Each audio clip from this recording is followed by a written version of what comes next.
Literally, all it took was I saw Sam's jeans. She was wearing this fabulous pair of embroidered jeans. Um, and I just walked over and said, I like your jeans. And that kind of started it all. Welcome to another episode of the Significance of Others podcast, the podcast where we explore the power of adult friendships through real connections and conversations. I'm your host, Nikkia. Today, we meet Sam and Erin, two friends who've been inseparable since college. Their story is one of platonic intimacy, honesty, and choosing each other again and again.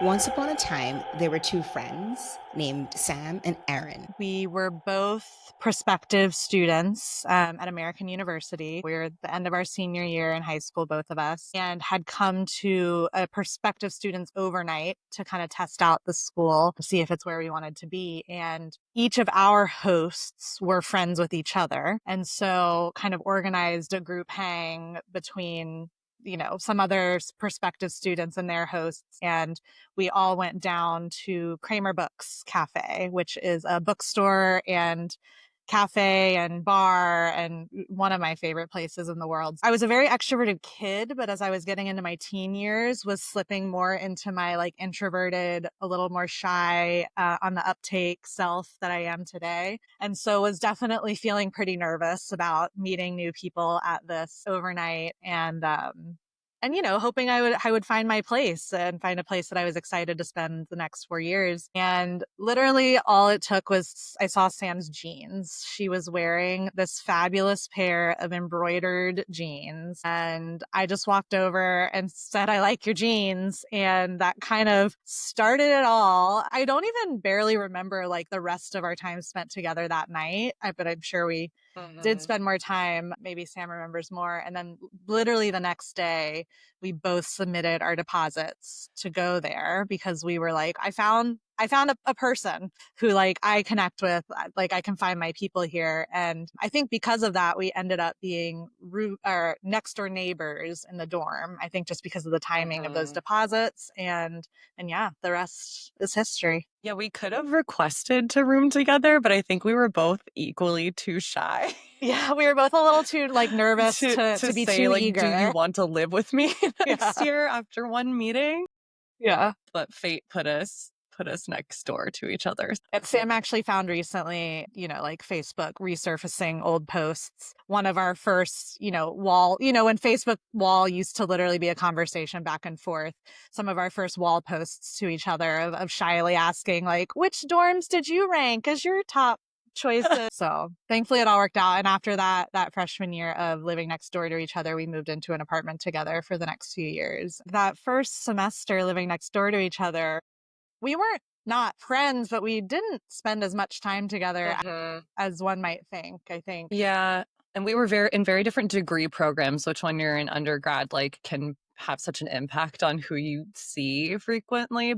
I think also you're just lovely. So our friends, we all hung out together. Yeah. And then eventually we were like, oh yeah. We were in dorms of 3 people in a tiny, tiny room. So crowded. And she and her other 2 roommates at the time were planning to move off campus sophomore year and get a 4-person apartment. And I was very honored and surprised when they invited me as the 4th. A pair of embroidered jeans sparked a friendship, but as with most college beginnings, the path to real connection wasn't so simple.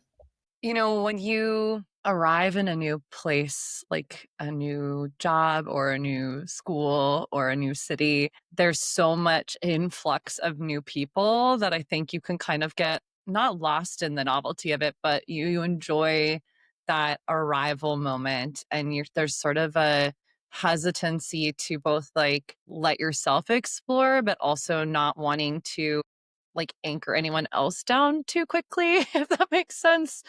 So I think there was a little bit of that happening at first where we were both enjoying meeting new people, not wanting to ask too much of the other person too soon.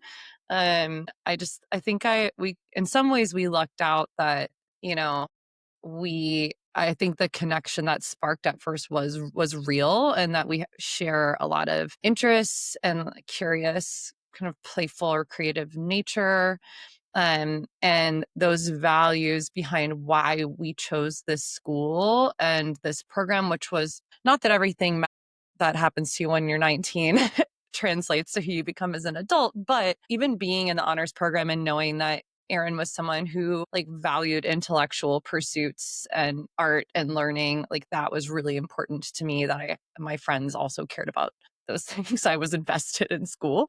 It took us a minute to figure out who we wanted to be in school a little bit. And then once we kind of got established and had a little more footing, we could then reapproach each other and say, hey, I still really like you. We should do more. We should live together with these other Yeah. people. I'm trying to remember how the slip into that happened. And I don't know that, Well, because it's like, it was one of my roommates who was in the exact same major program as me. So we were together all the time. But the other one wasn't my current roommate. It was just someone who I don't even remember how I that's met right. Abby, That's which right. is weird. I don't know why. It's strange how you remember some people, the moment of meeting just burns into your head.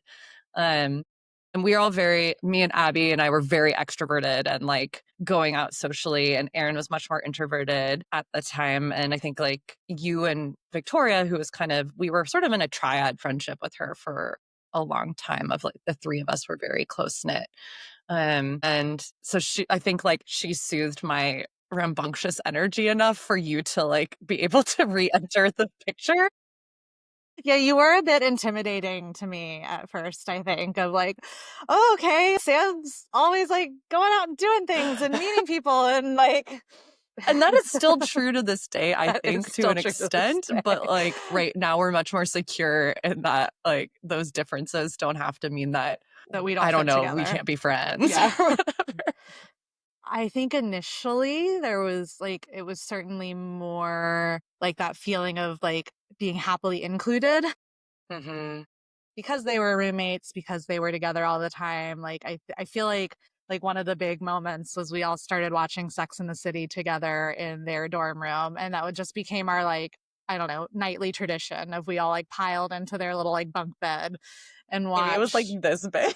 yeah, and watch Sex and the City, and that was just I was so happy to be included. And yeah, it's tough to reflect on now, I think, because unfortunately I think it ended up being the other woman in the triad who felt a little more excluded in the long hmm run. Yeah. And that's something we neither of us are very close with her anymore, and that is something I feel some grief about for sure. hmm And some, I don't know if shame is the right word, but disappointment that we couldn't figure out how Maintain to that. maintain that while also maintaining our closeness. I do think one of the biggest uh schisms or turning points within us was when you both did study abroad. Hmm. And I did not study abroad. And so I was home, they were both gone. Victoria was in New Zealand, so actually halfway around the world. And I feel like that was then you both came back. And I feel like for me, my friendship with her was never the same after that. And she took it very personally that I was not able to maintain regular communication with her during that time. And one of the realities, I think, of being my friend is that you have to be okay with that happening, because it's going to happen. And it's not personal, but I understand that that's a deal breaker for some people, and I don't fault her for that, having that need. It's just not something that I can promise will never happen again. And I think that was enough for for it to be sort of permanently cracked. Although we did continue to live together much longer than Erin continued to live with us. Mm-hmm. And we didn't need to live together for it to stick. And I don't know exactly Yeah, I why. feel like we had a real security that I can't really point to how how it developed. I think it was when you were in Denmark. Like we wrote postcards. You brought me back. So like it was just like we were like, yeah, of course we're still. I wish I had the answer is the short answer here. But I I don't know if I know. Like to me, some of it feels like the, the boiling of the frog metaphor of like it was just happening so slowly over time. Um, throughout our friendship, I have largely felt safe expressing that when I do feel insecure or when I do need something from Sam that she's not giving me, knowing that like we're on the same team and we're going to like figure that out together. And not that that's easy either. Like I think those have been very hard moments of having to say like I'm feeling jealous or I'm feeling scared or I'm feeling I actually do need you to like respond to me a little more often. Like you can't just drop off the face of the earth. I just like real quick, I do wonder a little bit if it has to do with that initial spark and then the time away.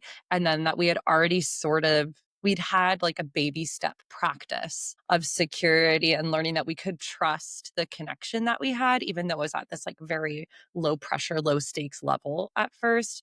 And then, so by the time you were going to Denmark, it was like, well, this isn't that different from like when Yeah. we met and then didn't see each other for 5 months. I don't know that maybe there was something there. Like I'm aware that I'm not great at being responsive or that I do sort of vanish for moderate amounts of time. I think that I have a better relationship with that as I've grown up and I'm like better able to communicate when that's what's happening. So it can clear up some of the ambiguity and like that is something I try to offer Erin because even though I'm maybe not it is part of who I am that I can't constantly respond. It doesn't have to be that you feel isolated. Like maybe we can find a Mm-hmm. way of yes anding. No, and I do think that's something you've gotten better at. And I think probably because of those conversations between us, have gotten Yeah. better at, Well, you give me grace to learn. saying when, sorry, I'm probably going to be less communicative for the next few days because I'm like traveling with my partner, with my family, and or even just small moments where like if we're in the middle of a conversation and she's about to like go take a shower, she'll just be like, I'm going to be away from my keyboard for like 30 minutes. So it's not just this sudden like, Abrupt, okay. where did she go feeling. Well, maybe the most recent was kind of forced by the onset of COVID. I kind of feel like that was a big moment where we were like, what do we actually need from each other and how do we get it? Because none of us knew how to do it in those early days when you're not leaving your house and not seeing any faces except the people you live with. Well, I remember, I think it was right before COVID, we had started having weekly phone conversations, Yes. Yeah. Yeah. which we had never done before, of just like it's on the calendar, there's no agenda, like 30 Mhm. minutes. And that didn't Mhm. quite work. Like, I feel like that felt a little Yeah. forced or a little like not right. And then, I think it was when COVID hit that we really were like, okay, How do like time we? for a bit of a rehaul. Like, how do we do this? Because we don't live in the same city. I live in New York, Erin's in Raleigh, North Carolina. And so we see each other, but not not as often as we want, of course. And so how do we keep that connection going? I do think also you and I have I've tried to be better about telling you like if you need me, you can call me and I will be here Mm, even if I'm not responding all the time, like trying to tell you what I what I can confidently offer so that way you feel like I'm there with you even though I can't yeah. be immediately present, I guess, in every moment. The years after college tested the bond that Erin and Sam had. Different cities, new partners, and all of the realities of adulthood could have totally pulled them apart. But instead, something beautiful happened. I can't really think of anything I've had to be like, Erin, do the change this or like I need this. I think she's very attentive to more subtle signals and that Perhaps some might result. argue too much so. Yes, true. Okay, so maybe on the opposite, I would have to be like, Erin, it's okay. Like, do you know what I mean? Like you don't need to change anything. Like, I'm just grumpy or whatever. Maybe I guess on my end, it's yeah, telling you like it's time to get out of your head, and we're gonna. I need you to get out of your head and into the moment with me. But I do think that generally you enjoy the invitations I offer. It's kind of no matter what they are, and you really wholeheartedly embrace them in a way that is something I admire a lot, and I think makes maybe make for me the more like challenging moments or moments of friction are more related to yeah trying to respect your sensitivity because I think it's a beautiful thing, and to also help um us not like live in that space in a more like sensitive reactive space if there's not something to be learned from, or like gained from it without you feeling as though I'm dismissing your concerns, emotions, what have you, because I am a move along kind of person. I think for me, it really solidified. I mean, it was solid before, which is why I think it continued. But like when you were in New York, when you moved to New York, and I was still in DC, and you moved before the rest of us finished school. Is that right? No, I had graduated a semester early, but I Okay, stayed okay, in DC until got everyone it. else And then graduated. that fall, then you moved out to New York, and I feel like once you moved to New York, and I was going to see you there, it was just like undoubt. I was like, this is my best friend. Well, and I think the cadence at which we were making sure we saw each other was strange to other people, perhaps. And And the fluidity, like you just bring me to whatever, if you were going to a thing with your group of other friends that maybe I'm not as connected to, like I would just go with you or vice versa. To this day, that's true. I bring you to events at the law firm that my husband works at. I was like, oh, I'm bringing my best friend. yeah. Or like she almost came as my plus one to a wedding that my partner was going to be out of town for. It didn't end up working out, but like, yeah, it's just like. But I do feel like we were always each other's default, probably around towards the end of college, immediately following college. It became like, it was really, really solid. And Yeah, and I don't think we ever had the conversation. It was just more in our actions and the way that we like kept up the connection I feel like and meeting the your relationship. family was like a big moment for me, although it wasn't just me. I don't think, or maybe it was. Anyway, we were very close with our families, and I do feel like meeting your family, and she knew my family because I grew up in the DC area, so we would see my parents often. They would take us kids on to go pumpkin picking or whatever. So I think that that sort of network of our knowing each other's families, that feels rooted for me in best friendship, like that I felt a part of your family. I have chosen to spend the rest of my life with my partner, but I've also chosen to spend the rest of my life with Sam. Yeah, And yeah, like we those are one definitely and the feel that same to way. me. And again, I think people think it's strange and the way that Sam and I will prioritize each other kind of at the same level of our partners, and we'll go spend extensive time with each other away from our partners Yeah, I'll go see Erin for 2 weeks, and is odd to a lot people of are people. asking Jake, like, Sam's gone, just gone.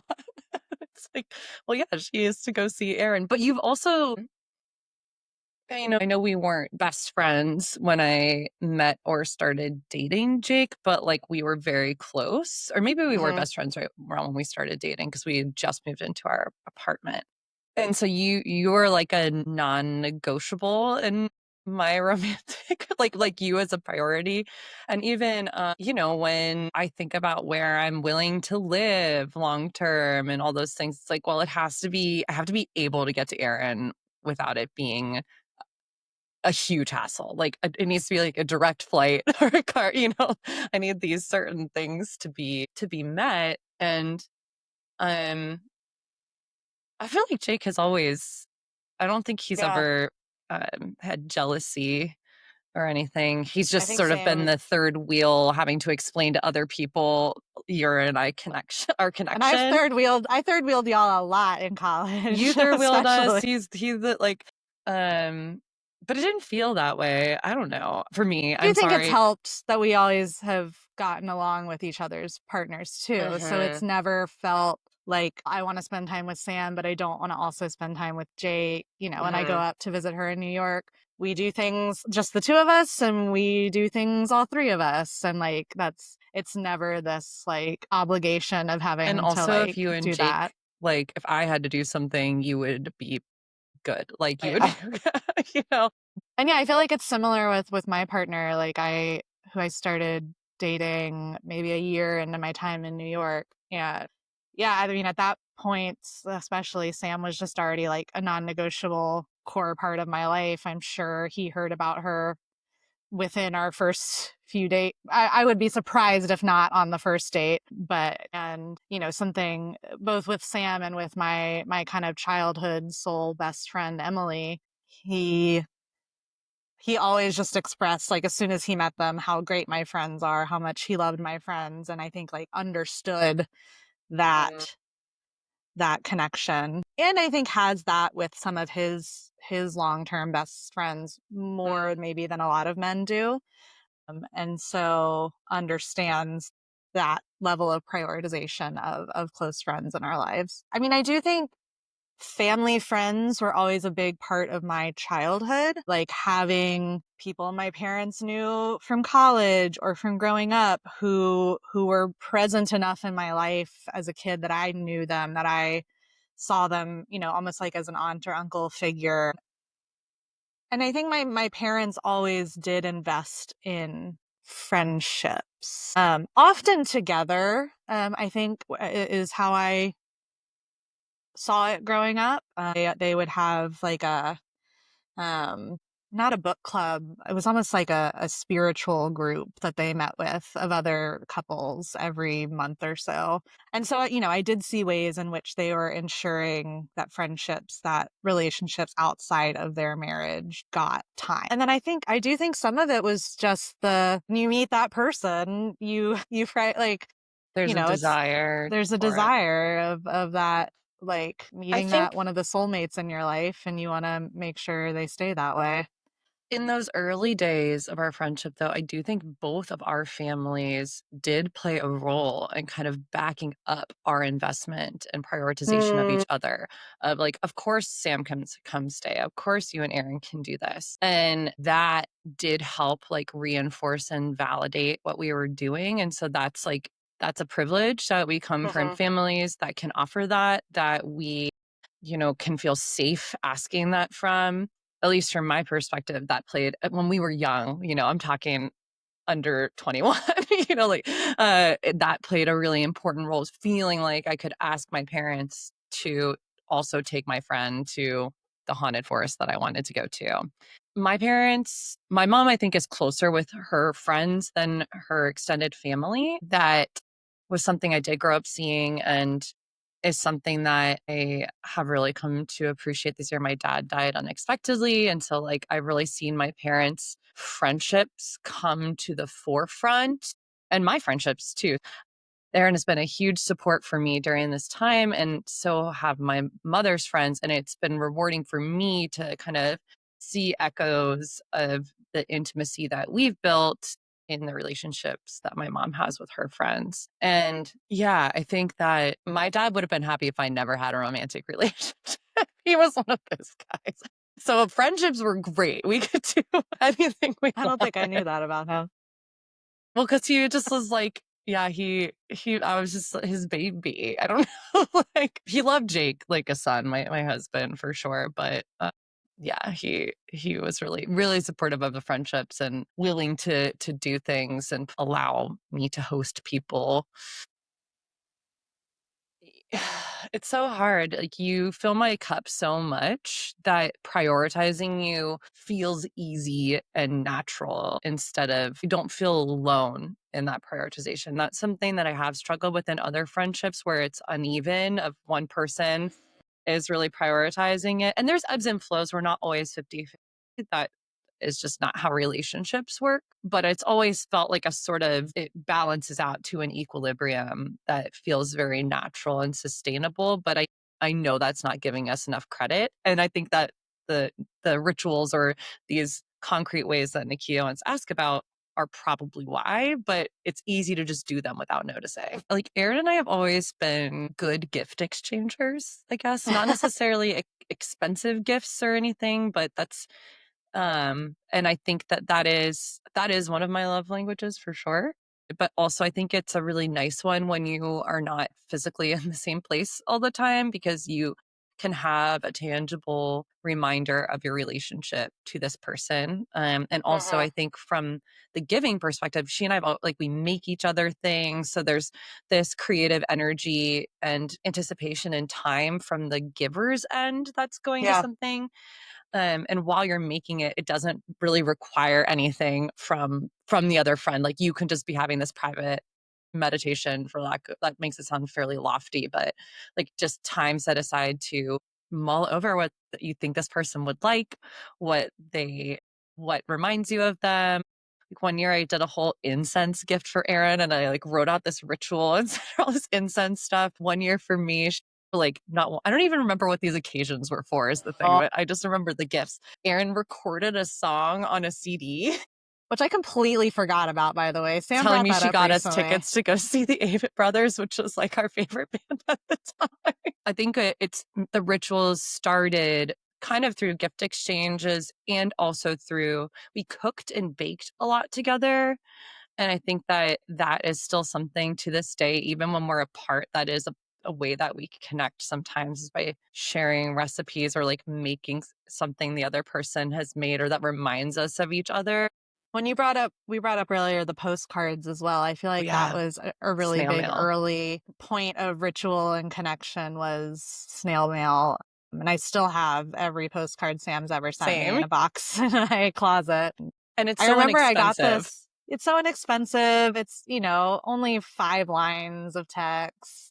It's not asking a lot of my time really to take 5 minutes to jot off some thoughts. Sam and I have long talked about wanting to work together, to start something together. I think we both love supporting each other creatively. We both have a lot of ideas, and always love the opportunity to spend more time together. So if we can turn our work into that too, what a joy.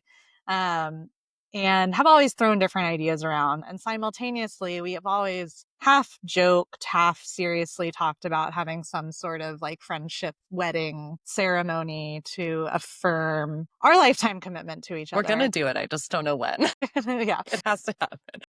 Last fall, that all kind of coalesced finally. Over a lunch on a vacation we went on together to Colorado To visit your family. to visit my family. Yeah. And one of your other And friends, one of my actually. friends, yeah. But Yeah. they held space for us physically. It was Yeah. really nice.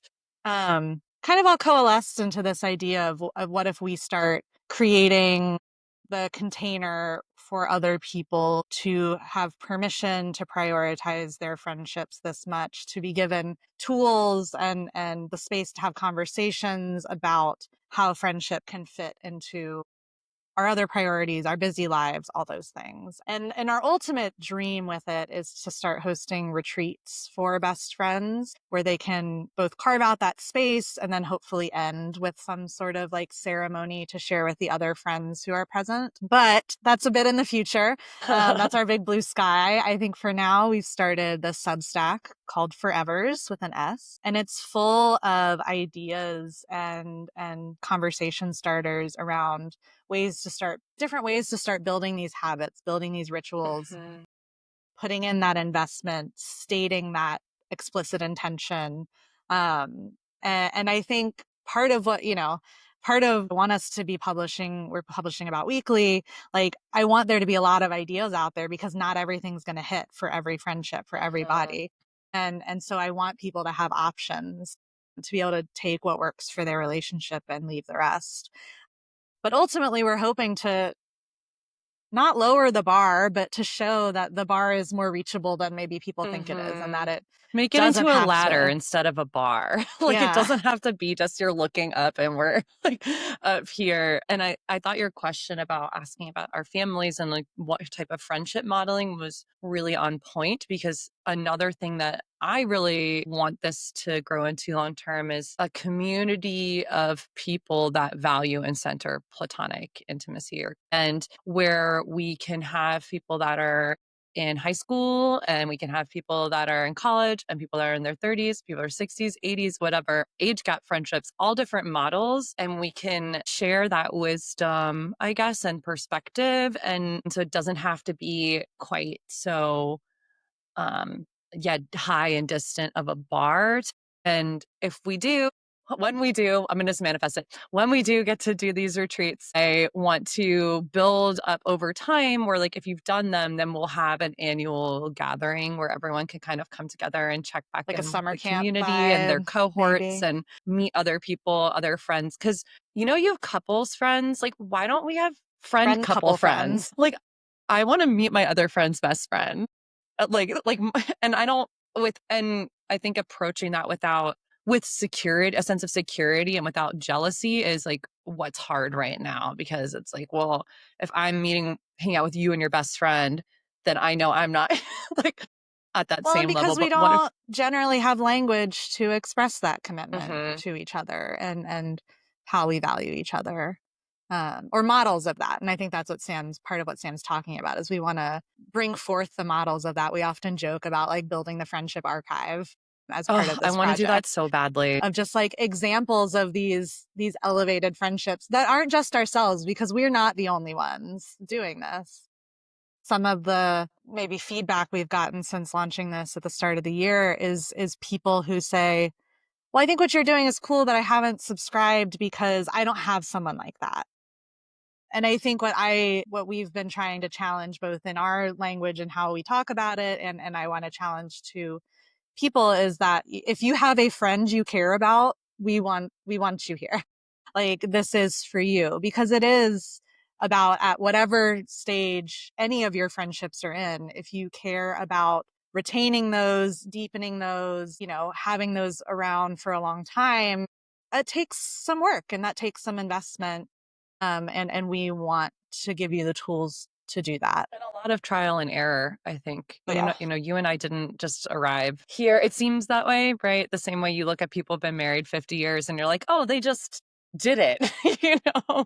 But I do think that we have more agency in our friendships than we give ourselves credit for, and that we allow ourselves to access normally, because we've been taught that that should be saved for sexual and romantic relationships. And I just think it's a myth, and just pick someone who your heart wants to connect to more deeply and try in whatever way feels right to you. There's visual and word creative prompts. We have just conversation starters. It's all Things to do different together. doorways and all different, I don't know, maybe it's not a ladder, maybe it's like a net you can climb. So it's not just one path, because it really is about this. There's so many right ways to get there, but it's non-negotiable that it takes attention and intention. Like, you have to do both of those things.